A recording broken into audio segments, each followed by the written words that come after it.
All right, so we've been, we started with circles and then parabolas and then ellipses, and you might even be wondering, well, what's the relationship between all these things? Well, I guess they're not linear. One of the variables is squared, or both of the variables x and y are squared. Who knows?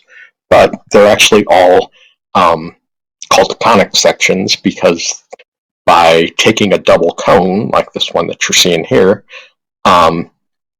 and if you think about all the different ways, all the different shapes that can be cut by a plane when you go through this double sphere, this is where these are all coming from. So like a circle obviously is, just the most basic one. And if I move this thing up and down, oh, I don't like that little red circle that's moving with my mouse. If I move it up and down, then that orange circle just obviously, those are the most obvious cuts. But we can even go more simple than that. We can even just say, okay, well, one intersection, there's a point. And if I start to tilt my plane like this, we could get just one line, if I could get it just to scrape along there. Just almost like that. That would be one line, and then I can get intersecting lines like that. So depending on how I put my plane, and then if I move my plane down a little bit, yeah, obviously I can get circles. But when I start to tilt my plane, then that's where I'm getting ellipses. And if I tilt my plane a little bit further, now we still do have to imagine that this is an ellipse. If this cone was bigger, this cone would just keep on going bigger and bigger and bigger, and so this ellipse would close off down here somewhere. But if I tilt it far enough until there, right, I lost it. Where did it go? It was red for a second. Right there. If I get it just parallel to the lateral edge of the cone, so the slanty edge, then I get a parabola. So that's another way we can define a parabola as the shape formed by a plane intersecting a cone parallel to its lateral edge. Okay, so we can get an ellipse, we can get a parabola, and if I keep going, we get this other shape. And the curvature of this thing is different than a parabola. You can see how it curves a lot tighter at the end, and then it just becomes almost lines at the end there, whereas a parabola keeps on curving out. But this is called a hyperbola.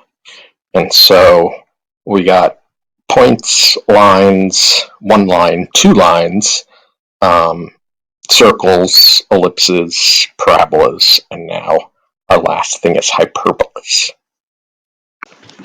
So by definition, what the heck is a parabola?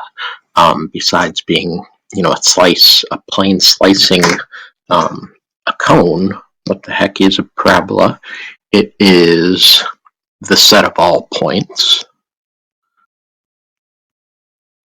such that the difference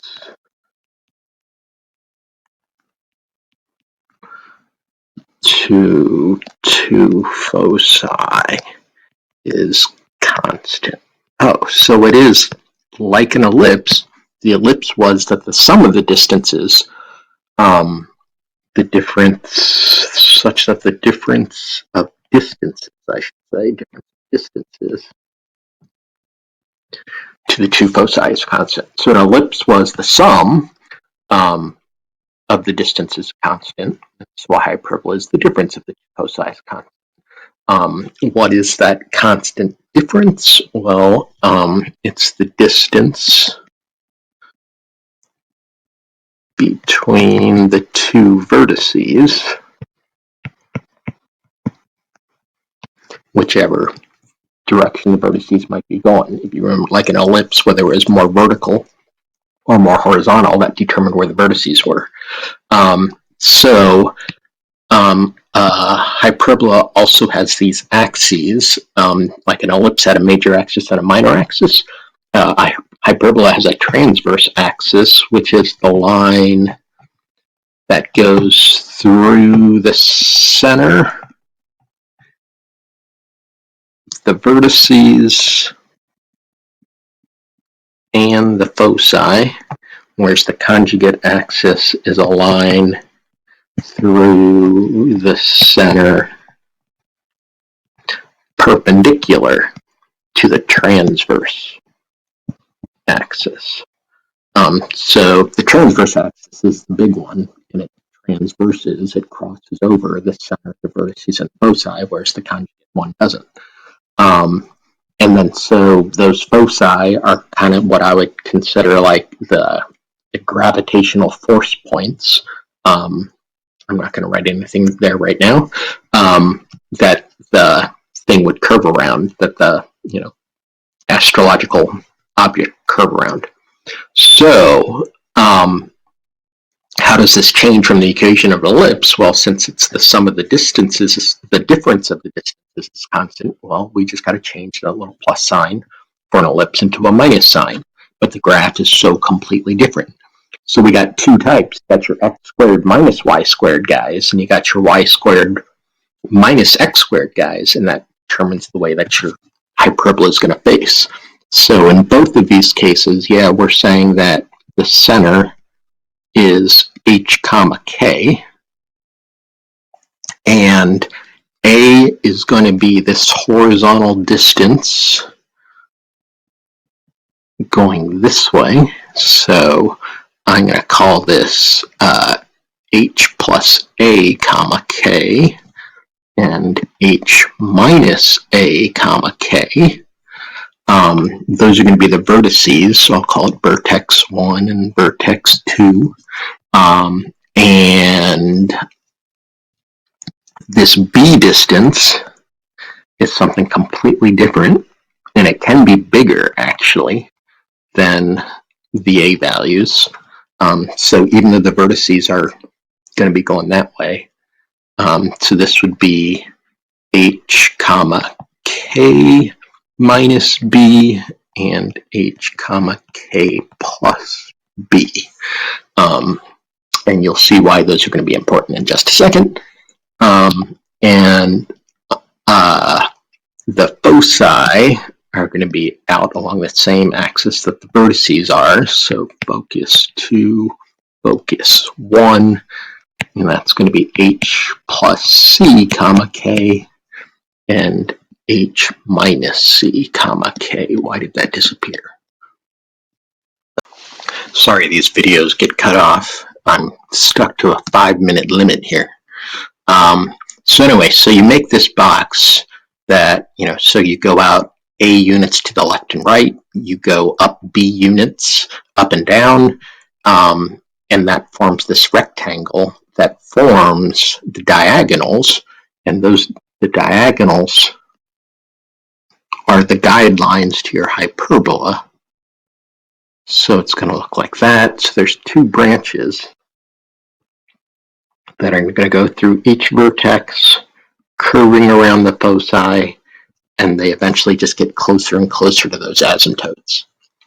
All right, so that's one type. So this is what I would consider like a left-right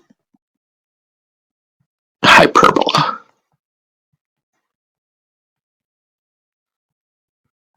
And those are x squared minus y squared guys.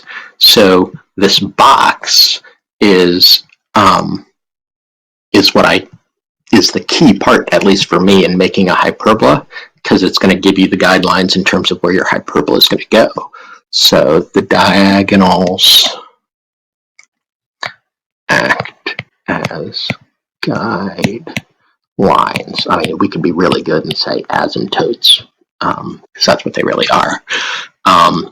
And where the slopes of those diagonals is always going to be plus or minus b over a, because we'll be going up and down b units, and we'll be going left and right a units. And so all of this is exactly the same for the other equation of a hyperbola. It's just that it's going to be an up-down hyperbola. But everything else is essentially the same except for the vertices. So actually I'm going to make a really